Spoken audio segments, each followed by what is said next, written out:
What is up, everybody? This is week 4 of the college football breakdown show. We are back earlier than ever, hopefully better than ever. I'm going to break down some DFS action for you this week. The slate dropped a little bit earlier on DraftKings, so I do want to go ahead and cover that for you. I will cover some games here.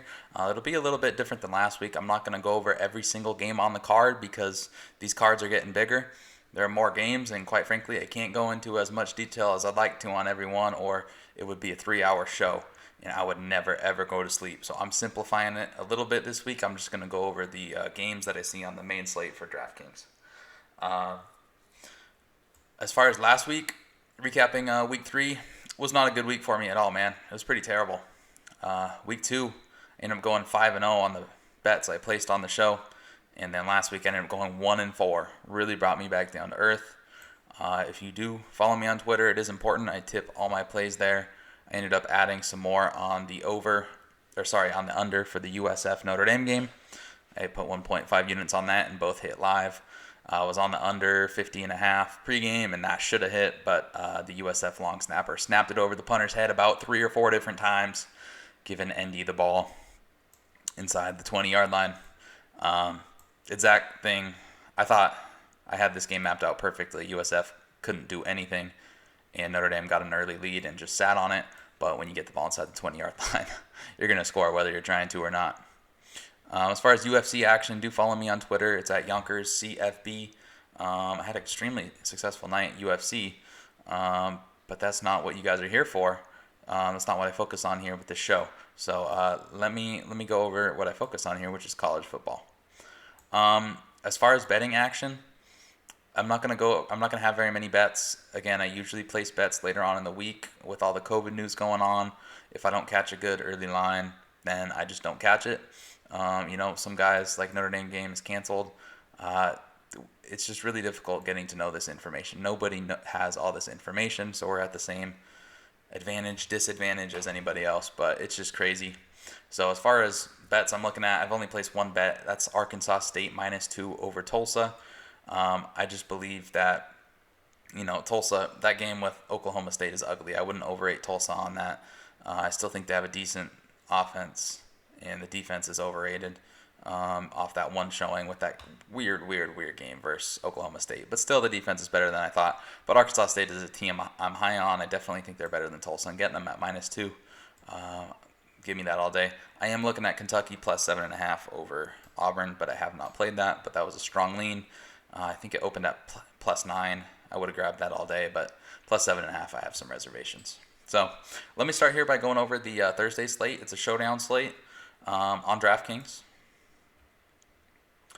We have UAB versus South Alabama. UAB is favored by about 6.5. I actually did take the under on this one, so this is my second bet. I took the under 51, and I still recommend that. I'm not sure if that's where the price is, but that's where it was. I believe yesterday I grabbed it. So interesting game here where both teams have been rotating their quarterbacks. UAB, it looks like Tyler Johnston is out for this game, which leaves their backup Lucero, who's actually a better thrower of the football, it appears to me. Johnston's been making a lot of mistakes, but he is a mobile back, so this does change their offense just a little bit. So with that offensive change, and plus they're an under team for me anyway, great defense. I was under all day on this one. UAB at 6.5, I might end up playing that, but I gotta say, guys, I'm officially announced myself as a South Alabama fan after their Week 1 performance against Southern Miss. They're just a fun team, man. So I don't really want to step in front of them, so I grabbed the under instead. As far as plays here, the guys I really love, so this isn't an exact lineup to copy. This is just me kind of filling one out. But Spencer Brown for UAB. I think the weakness of South Alabama's defense is their run game. Spencer Brown already has over 200 yards on the year, 40 carries. They're going to pound the rock early and often, and I expect him to find success, and he probably should have a touchdown in this game as well. Their other wide receivers, Myron Mitchell and Austin Watkins Jr., are both priced very well here. I love their price. As I said, Lucero might be a better thrower of their football. They looked more dynamic against Miami when he was in the game. So these wide receivers could get a boost here. And I think these guys are NFL talents, man. Definitely Austin Watkins. This guy is a deep threat. Myron Mitchell, I'm not sure if he's quite an NFL talent, but that guy, he's a beast as well. I think he's 6'3". He can go and get it on the outside. He's also like a kick returner, punt returner guy, so he has some speed. I think you can get a cheap price on all these guys. I would be happy with any of them as the captain. I think Watkins, with his blow-up big play ability, is a pretty good captain play as well. Those are the main guys I'd be looking for. You can play Lucero, but I think he's a little expensive. Their backup running backs, Brown, gets some work in the passing game. He does see the field a fair amount, so at 5.4, that's a decent price. Their tight end, Pittman, he has already gotten about 4 catches on the year. He very well may see a touchdown at 3,000. That's one of my favorite punt plays. And Lucius Stanley at 2,000. They do play 3 backs, and I think he might have been their leading rusher, especially after Brown got hurt last year. So, but I just don't see the volume there. But at 2,000, guy could easily get a touchdown. And if they actually go up a decent amount in this game, I could see Stanley getting work. But these are the 3 main guys I'm focusing on. A lot of punt plays, as I said, are options on this team. As far as South Alabama, I'm probably not going to play any quarterbacks on this slate. They announced that Levertich, don't know how to say his name, he's going to be the starter. He's a JC transfer. He's looked pretty good. Mainly for this team, they have a lot of really good wide receivers. So the wide receivers are who I would target here. Carlos Davis, their running back, at 9.4. That's just a little bit expensive for me, maybe in a lineup or two. But what I really want are these guys, Tolbert and Baker. Tolbert, I think, is their top receiver. This guy has just been a monster. You see he's averaging 26.9. He's really been getting better with every game. He's been on fire, even going back to the last 4 games of last year. He's the guy I really want. He could also be a captain. Reason I'm not necessarily throwing him into the captain spot here. So on DraftKings, on FanDuel it might be a little different, but on DraftKings where they get the bonuses for wide receiver, and he's a big plate threat. Tolbert is a good captain, but Jalen Wayne at 6.2 is also in play here. And if we needed a punt, we could either go to one of their kickers or how I would prefer probably to play this one. This guy Lacey actually gets some looks on like jet sweeps and whatnot. I'd probably go with the tight end here, Pittman. But something along those lines, you could switch up the captain. If you like one of the quarterbacks better than I do, then you can. But UAB, man, they have a really good group of 5 defense, one of the better group of 5s. UAB has disappointed this year. I still think, their secondary is one of the strongest in the group of 5. I do think they'll be able to neutralize the South Alabama team, who is already switching quarterbacks early on in the year. Although I am really enjoying this game and will mostly be on the under. All right, let's get into the Saturday slate. We have a 12-game slate here. The first game I will go over is Kentucky versus Auburn. Like I said, I am pretty high on this Kentucky team. I am leaning to take them plus 7.5, but I may or may not. They had a really good year last year. Or they had a good year last year. I won't say really good. Despite being forced into this non-passing offense, they had a wide receiver, Lynn Bowden, take over at quarterback midway through the year after Terry Wilson, their starter, got hurt. And they were able to make it happen. They were able to go win a bowl game. Semi-successful year. Terry Wilson's back this year. He's a dual threat. Touchdown Terry. And they have a great O-line with a ton of experience. So I think this Kentucky team is getting slept on a little bit this year. The problem is they're still in the SEC and they're playing an all SEC schedule, so it may not show up in the win column this year. But, I think they are going to have some underdog value here. They're technically, a system change. They're going from Bowden to a new system. Well, it's the system they wanted to run. They ran it what they were doing last year with basically no forward passing. Did that out of necessity, man. I think it's extremely impressive they were able to do what they were able to do. Their offensive line was fantastic, and that offensive line is back. Man, they're going to be comfortable. And I kind of like them. As far as defense, they were good last year, despite losing their star, Josh Allen, to the NFL, first-round pick. They still had a pretty good pass rush and pass defense, but their run D was their weakness here, so that could be a key to this game. They were a pretty quality defense all year long. They did slip a little bit. They went from 15th in defensive S&P plus in 2018 to 34th last year, but I still think that's That's pretty good, considering that they lost their superstar Josh Allen. As far as Auburn, what we're looking at here, they might be passing more this year. It's going to be interesting to watch what they do. They have a new OC, Chad Morris. His offenses, they love to pass the ball. They put the ball in the air. All 10 offenses that Morris has run when he was in the college level averaged over 30 pass attempts per game. So that's something we need to look at. How is Auburn going to pass? We're not sure. It's going to take a little while to figure out. I'm not going to act like I know exactly. But I can tell you that Gus Malzahn has had 10 Auburn teams, and only one of them, can say that they had 30 pass attempts. So how much will Malzahn hold back the passing attack? When they did pass last year, they were not very good at it. Quite frankly, they were 92nd in passing success rate.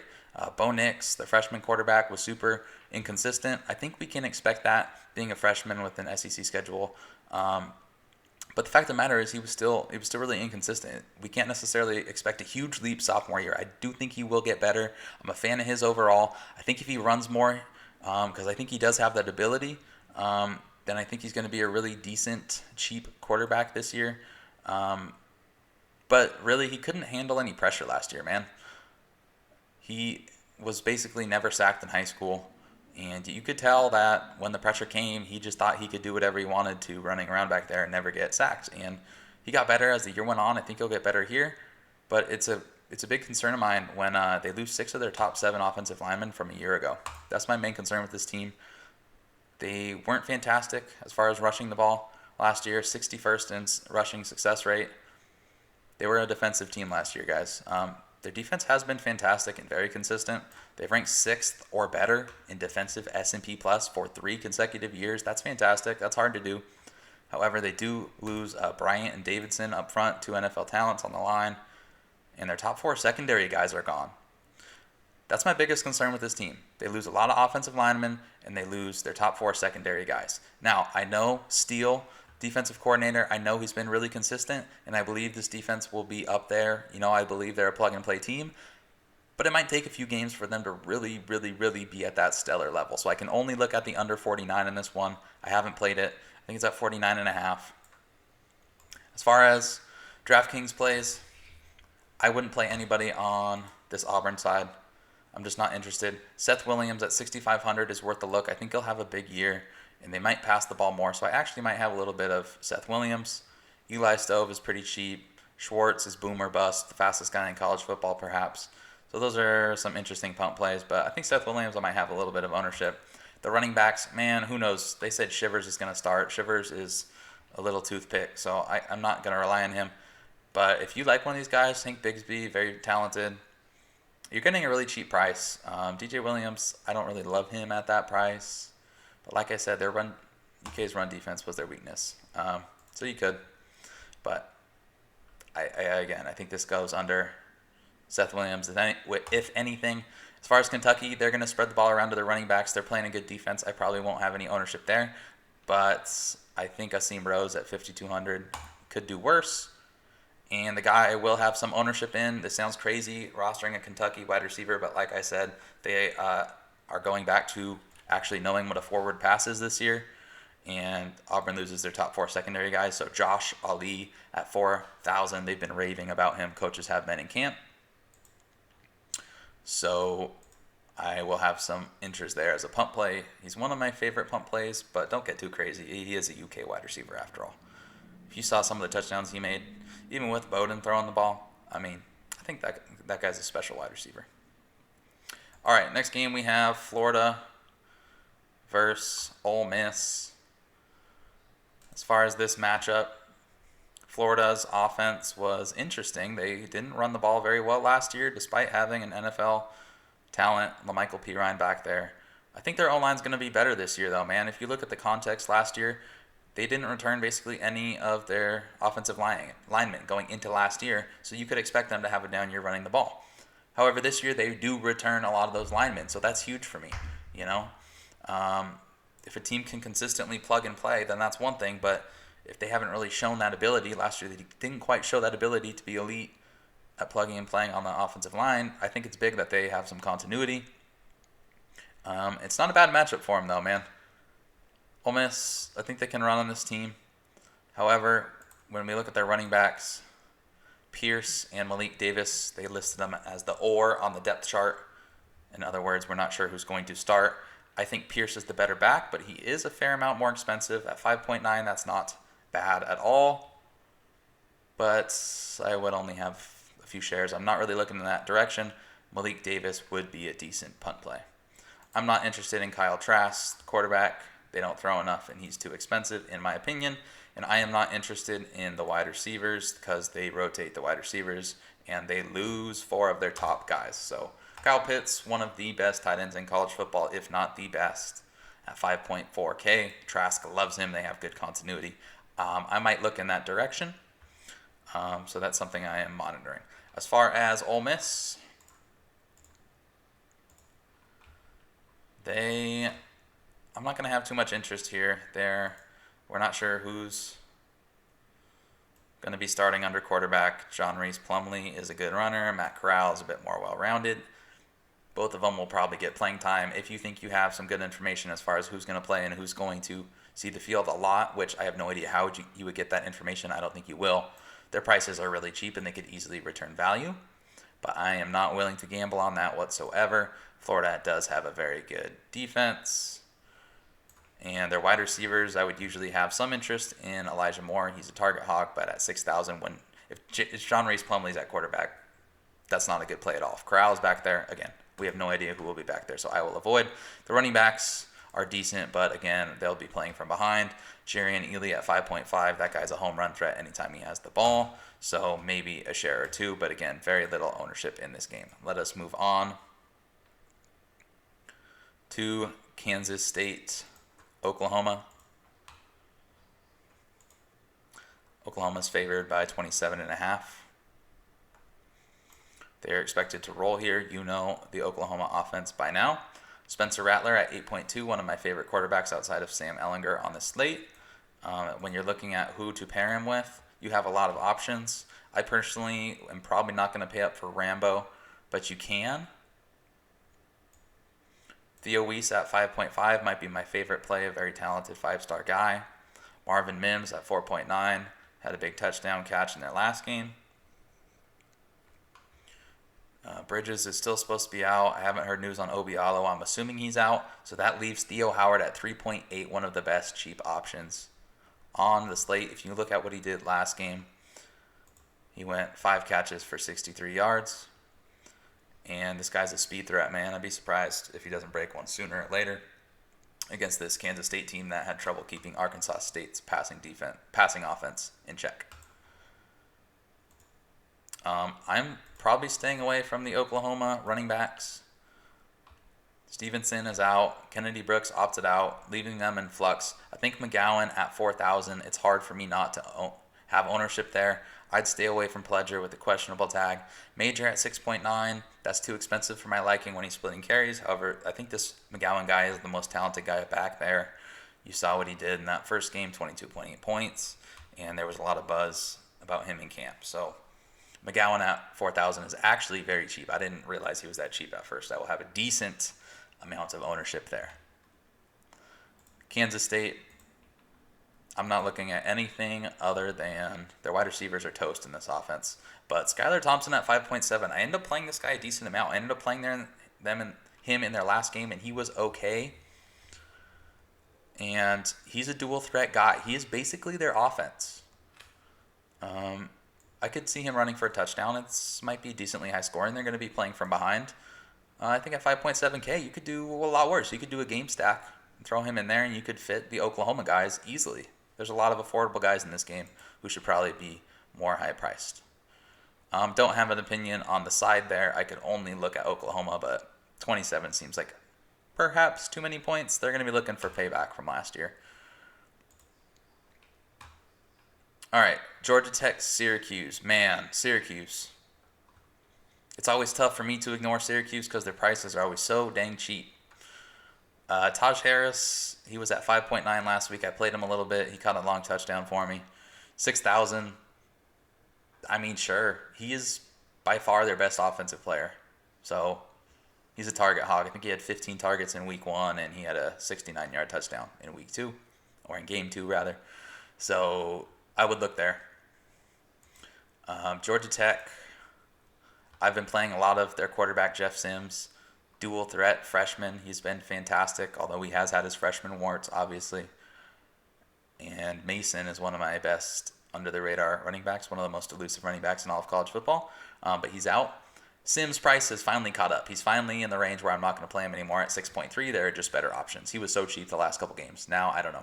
With Mason out, I don't have much interest in the running backs. Syracuse's defense has somehow been pretty good with this new 3-3-5 defense. They've somehow held up against North Carolina and Pitt, where they were expected to get blown out. So I'm not going to bet against them here. Gibbs, the ultra-talented freshman running back, kind of went off last week. So at 5.4, that's not bad, but I would like to see that price cheaper when you can get McGowan for Oklahoma at 4,000. Difficult for me to pay up, but he does catch the ball, and you see he does have that home run ability. He did break some big ones against UCF. Those are really probably the only two I'd have interest in. Their wide receivers remain way too cheap. I still think Amarian Brown is going to have a big game here soon. I played him last week, and he didn't really come through for me. So I don't know if I want to go back to the well, but at 4,000, I mean, that guy had 7 touchdowns last year in the Fred Flintstone offense. So he's dangerous. But, again, more of a pump play, and there are a lot of good pump plays this week. I'm telling you, man.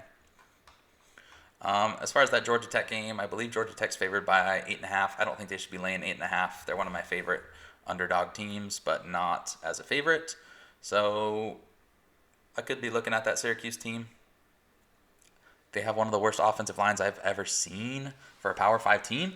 So it's hard for me to back them. But, man, they've just shown that they're tough, and they've shown they're not going to roll over. So maybe. All right. Louisville versus Pitt. Louisville is a very fun team to watch. Let's go to their side first. I think Mikael Cunningham's a little too expensive. Pitt has a fantastic defense, a fantastic defensive line, good linebacking core, and they're good in the secondary. They're good all over, man. I don't really want to play against them. I do think Louisville is going to be able to score. The over is something I'm looking at just because I think both teams will be able to score, and Louisville's defense stinks. So this one could be a little bit of a shootout. That might mean Louisville is under-owned, but I'm not sure. It seems like just they have a lot of fans, this Louisville team. I feel like they're going to go slightly over-owned anyway. And plus, I don't play 150 lineups. I'm not that concerned with ownership. You might be, so I am mentioning it for you because you probably play more lineups than me if you're listening to this video. However, yeah, they're just a little too expensive. I don't really want to play Hawkins at 6.7, even though he is one of the better running backs. He's going to be in consideration in my player pool. Atwell at 7.5, it's a little expensive. I wouldn't stack him with Mikael. But maybe if I had a cheap lineup, which like I said, there's a lot of cheap options. So maybe I'll pay up just to be a little bit different. And their secondary receiver options with Fitzpatrick and Smith are cheap. Fitzpatrick has looked much improved this year at 5.4K, averaging 9.2 fantasy points per game. I think you could do a lot worse than that.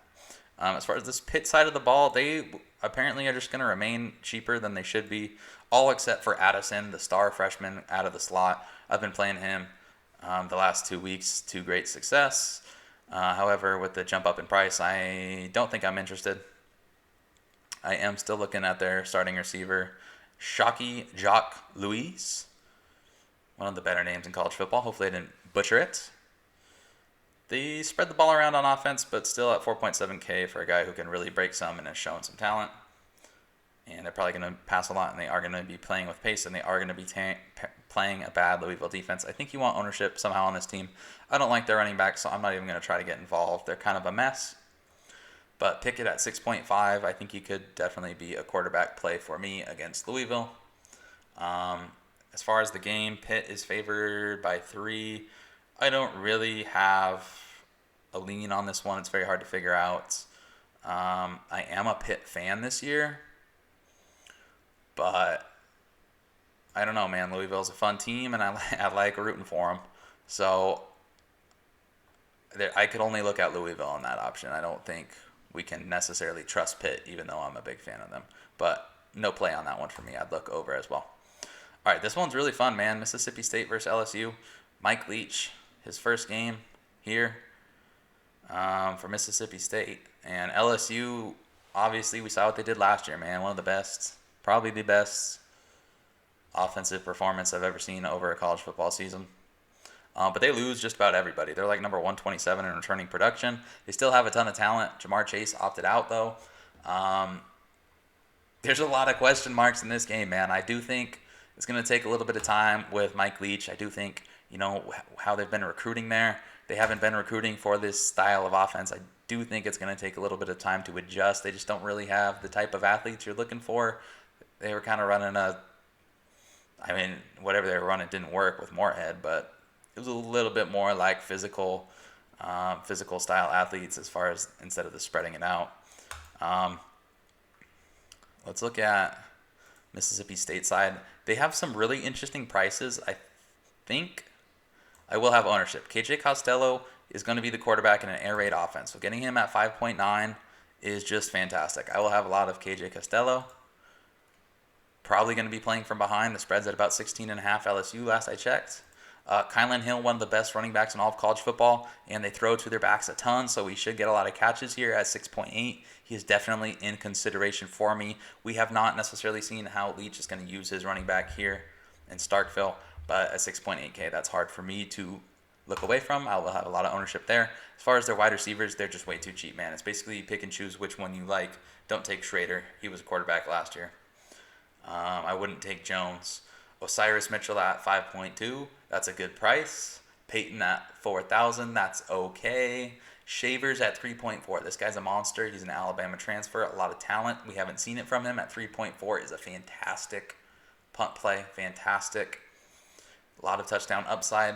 And then Williams. I believe his name is Austin Williams. Let's check here. Austin Williams is also listed as a starter, and he is at 3.3. So basically pick and choose here. Williams, Shavers, Mitchell, or Peyton. I think Shavers, Williams, and Mitchell would be where I'd look, but Peyton's so cheap as well, man. Maybe just throw one in there for a cheap price point. As far as LSU, you can run a game stack here. I do like this LSU team quite a bit, even though they lose a lot. They have some good options. Miles Brennan, he's a little expensive for me. I might have some ownership. Again, we don't know exactly what the offense is going to look like, but we know they're going to try to somewhat replicate last year. Terrence Marshall at 7,000. Like I said, a bunch of their receivers left, and this guy caught 13 touchdowns last year, and he was nowhere even near the top option. So at 7,000, that's fantastic. Racy McMath, big wide receiver at 5.3. That's not too bad. I'd rather pay up for Marshall, though. As far as the running backs, man, they're going to split the carries, and Curry's way too expensive. So I won't be looking there. I do think John Emery at 4.3 or TDP at 4.5 are decent looks. I'd probably go Emery just because he's cheaper and has a higher upside. I'll be honest, I'm not paying up for Chris Curry. Maybe it'll burn me. But a decent game there. I did kind of want to play Mississippi State plus 18 when I saw the opener. I'm not sure now I want to touch that. Like I said, Mike Leach is going to have some adjustments to make. If anything, I would lean over. The total wasn't set at anything crazy. It was under 60 last I checked. It was like at 55, which I thought was pretty generous. All right, Oklahoma State, West Virginia. Man, Oklahoma State, let's talk about them. They shit the bed last week. I had a decent amount of ownership, and I had some really good lineups. I even won some money in some small GPPs with Spencer Sanders at quarterback, who got injured and was out for the game. So he really killed me, man. I had some stacks with him, Hubbard, and Wallace, and it leaves a bad taste in my mouth. However, I do think there's some overreaction in the pricing. Sanders was seen in a walking boot today. Today is Tuesday as I'm recording this, so I am assuming he's not playing. If he does play, that's a okay price for him. I'd have some ownership with a cheap Wallace stack. That's the cheapest you'll ever see that stack. However, he is a dual threat guy, and I got to think with that lower body injury, not getting the full value there. Okay, this guy Illingworth, he was their third string quarterback. I'll have some ownership of him here at 6,000. It's hard for me to justify playing him over a guy like KJ Costello. But I thought this guy looked really good when he came in, man. It was his college debut, as you see here in the notes. He was third for some reason, but he looked so much better than whoever that second string guy was, Bullock. I thought Illingworth actually looked like he could really open the passing of this offense. I thought he looked like a great thrower of the football. So I think a rebound opportunity here against West Virginia is in play.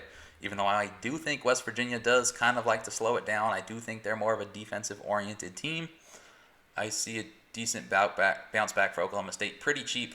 It's a little difficult for me to pay up for Chuba, but he had one of the worst games he's had in his college career recently, and he still had 16.6 points. So very expensive, but probably worth it. I'd be more looking at Wallace, 6.9, very, very cheap, paired with Illingworth. All right, as far as West Virginia, I probably won't have any ownership of them. Their prices are through the roof, I guess, because they scored a lot of points against Eastern Kentucky.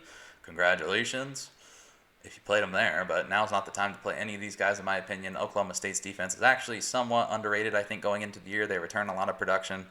Yeah,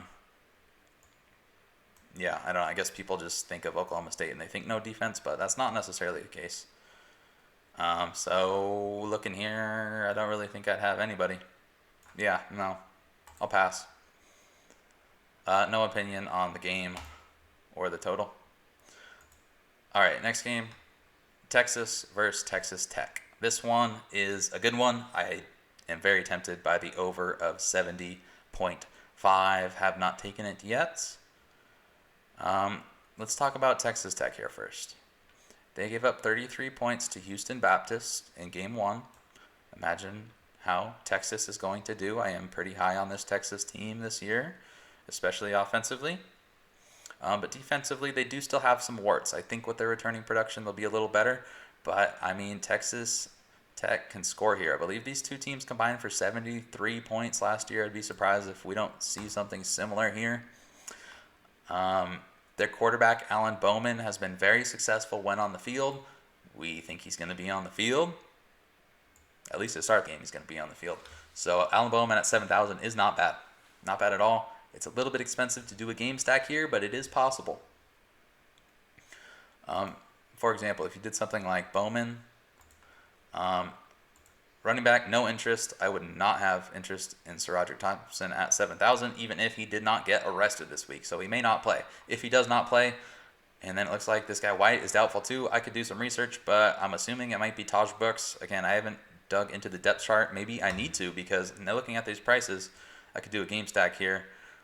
I don't recommend doing this again. I haven't done my homework on far as who is going to start, because it says Thompson is still probable, but who knows there. If I get that cheap stack.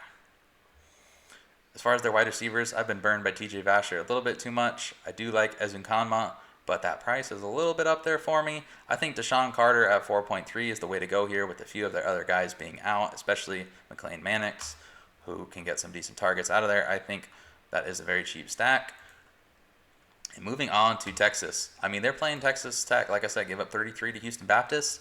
Their defense has been a laughingstock for quite a few years now. Going back to Cliff Kingsbury, man, they just straight up weren't recruiting defense. They just basically said they didn't really care about the defensive side of the ball. At least that's how it appeared in everything they did, how they looked on the field, and how they were recruiting. That takes a long time to recover from. Even if they have a few talented players, I think it's going to take a while. I don't think they're there yet. Definitely don't think they're there yet. Maybe in a few years. Sam Ehlinger is my top quarterback play on the slate. He can run it. He can throw it. Jake Smith is questionable. He was their favorite wide receiver for me going into the year. It says he's just starting to run, so I'm definitely not playing him. I did like his backup, Jordan Whittington, who I thought was going to have a big week. He looked like he was on track to have a big week filling in for Jake Smith, and then he got hurt, so I guess count me out of the slot. I could get crazy looking at third stringers, but I don't think they're going to pound the ball to a third stringer. It is Texas Tech, so maybe they will. But I would look at Tariq Black at 6.2. Let me see here. Yeah, they're listing Jake Smith as a starter, but I'm not sure he's going to play. And even if he does, he'll be limited. I like Tariq Black. So look, you can stack those guys. Again, I'm not sure with the Taj Brooks situation. And then still have a lot of money left over for some big-time players. If you want to get a little bit more expensive on those stacks, you can look at Ezukanma. Or you can look at this guy, Joshua Moore. He had a fantastic game, 127 yards and 1 touchdown against UTEP. So by all means, he is in my player pool. However, I just kind of like Black at 9,000 because he's cheaper. So yeah, a lot of interest in this game, and I am looking at the over. If I had to play a side, I'm definitely looking at Texas minus 18, but have not played it. Okay, Army Cincinnati. I have absolutely no interest in any ownership here. I think it's going to be a low-scoring game. Two defensive teams, two teams who want to run the ball. So no interest in quarterback, no interest in wide receiver. If I had any interest in the running backs, Jared Dokes at 81K is a laughable price. That's one of the worst prices I've ever seen. This guy's listed as the RB1. He had 2 yards per carry against Austin Peay. Sure, he scored 3 touchdowns, but you really think he's going to do that against any other team? I don't. He was successful catching the ball. I'm not going to take too much away from him, but that price is a joke. Don't play Jared Dokes. And if he kills me, I'll come on and say how stupid I am next week. It's possible. I don't see it happening. Jerome Ford, I think, is a decent punt play. His backup, I think this guy is the more talented. He running back of the two. He was at Alabama. He got 7 carries to Dokes' 10 last week, which isn't a huge difference, and he did get a touchdown himself. So at 4.6, that's not bad. But like I said, in a low-scoring game with a lot of running, I won't have a lot of ownership in that game. I will move on. Army plus 14 is the only way I could look at that game, but I really just do think Cincinnati wins that game. And I think they probably win it by about 10 points, so they could easily make it like 17 with a touchdown at the end of the game because Army's not great at playing from behind. So I probably will not have a play in that one. Maybe look at the under, but I think the total was set pretty low. All right, Duke versus Virginia. I'm not a super big fan of either team this year. They're just kind of mediocre in a lot of areas, to be honest with you. Neither team's very good at running the ball. Brendan Armstrong at 66K is a decent price. He's their new quarterback for Virginia. He's a dual threat. I think there are better options, like I said, with Costello at 5.9. It's hard for me to pay up for Armstrong at 6.6, but he's in consideration for my player pool, especially because this guy, Terrell Jana, hopefully that's how you pronounce it, their top wide receiver. This guy went on a tear to end the year last year, and he was like their number 2, number 3 target. He averaged 7 catches per game and about 89 yards over the last 7 games. He had 7 touchdowns in that span. And this was an offense that spread the ball around and had a lot of Bryce Perkins runs. It wasn't like a traditional high-powered passing attack. He went for over 100 yards against Florida. I think he had 126 and a touchdown against Florida in the Orange Bowl. Doesn't list his game log there, but that's a really decent stack. Even if you don't like Armstrong, you prefer to play some better quarterbacks, Jana makes a very good mid-priced wide receiver. I have no interest in Duke. No interest in the running backs on either side. Bryce at quarterback looked like crap last week, so I don't really want to play him again. He kind of burned me a little bit last week in a few lineups. I do think Noah Gray at 4.7 is one of the better tight ends in all of college football, but still, he's a tight end. There are other good punt options, but he's in consideration. And this guy, Philia Johnson, I actually saw he's been running a pretty high percentage of routes on the snaps that he is getting. He is running a lot of snaps, or running a lot of routes, which usually translates into catches. So I played him a little bit last week in like one lineup. And I mean, he got 4.7 points. It probably would have been better, but he fumbled the ball, so who knows if he'll be in the doghouse. And like I said, you might as well punt with Shavers or Williams of Mississippi State at that price. But I wanted to point it out that if you don't like the other punt plays I've mentioned, that's one that is in consideration, even though I will likely not play him. Okay, Georgia, Arkansas. I really like Georgia in this spot. They are supposed to murder Arkansas. I think they probably do. I'm considering taking Georgia with the spread, even though it's close to about 4 touchdowns, somewhere around 26, so maybe I won't play that. The total's at around 52, and pretty much all that's supposed to be Georgia. Not supposed to be Arkansas. George Pickens, one of the best wide receivers in all of college football at 6.4K. I'm going to have some heavy ownership of Pickens. As far as quarterback, Jamie Newman announced he is sitting out for the year. He transferred for Wake. I'd probably be playing him in the spot if he was playing, but alas, he is not. JT Daniels transferred from USC. He was then supposed to be the next guy, but as you see here, they recently announced he still hasn't been medically cleared to play in the season opener, which means at this point he's probably not playing. It's kind of safe to assume, not safe to assume, but we can assume that DeJuan Mathis is going to, here they're splitting first team reps, so it's unsure who's going to start. But it's probably going to be Dewan Mathis for this game. I don't have a lot of ownership in a game they should dominate. 6.7. I think they'll be scoring the ball a decent amount. They have a new offensive coordinator, Todd Monken, who is going to want to speed them up a little bit, going to want to throw a little more, going to want to score some more points than they have been, because their offense has been way worse than it should be with some of the talent they have. So I think they will be better here, especially against Arkansas. This is a get-right spot. They might want to kind of show off that new offense a little bit. Although they might not be able to with their third-string quarterback, but I'd be willing to bet on it. They have a huge talent advantage over Arkansas. Zamir White, the running back, I'm pretty big on him. Zeus, 6.3K in a game they should dominate, and he's a deep. This guy can make some pretty long run plays happen. So at 6.3K, I'll have a lot of ownership there. Their backup James Cook at 5.2 should probably be in play, but I think for only 1,000 more, Zamir White is a much better option. But I did want to point that up there. The backups might get some work, but I'm not going any farther than Cook, and even then, minimal ownership. No interest in Rakeem Boyd for Arkansas. Felipe Franks, the Florida transfer at 5.5. That's just a cheap price, and they're going to be playing from behind. They have Kendall Briles as their offensive coordinator. If you're unfamiliar with him, he does love to play at a very high pace, and they do put up some points. So that's a cheap price, but Georgia has one of the best defenses in all of college football. I wouldn't really want to play against that. Traylon Burks, I think, might be their best wide receiver, and he is priced as their third most expensive at 4.2. So it's very easy he could return value at that price point. But I'm not going to have very much ownership because, like I said, they're playing Georgia, but that's a very good price, and he could return value. Both of those guys could. So I wanted to point that out. That's it for the games. As far as, putting a lineup together, like I said, if you wanted to do like a Rattler paired with Howard, very cheap, that would leave you a decent amount of money to maybe grab a Marshall.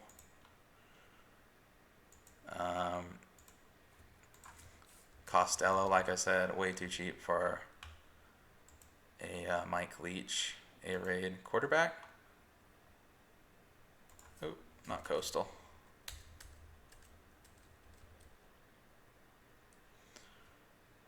Oh, well, my internet's really glitching out right now, so I might not be able to finish this up. Let's see here. There we go. Costello. And again, this isn't necessarily a lineup I'm playing, just kind of one I'm going over to give you an idea. Zamir White, they're going to go bonkers. You could even stack Hill and Costello. It's actually a pretty interesting stack, so he is going to catch some out of the backfield. Let's see if I go with McGowan.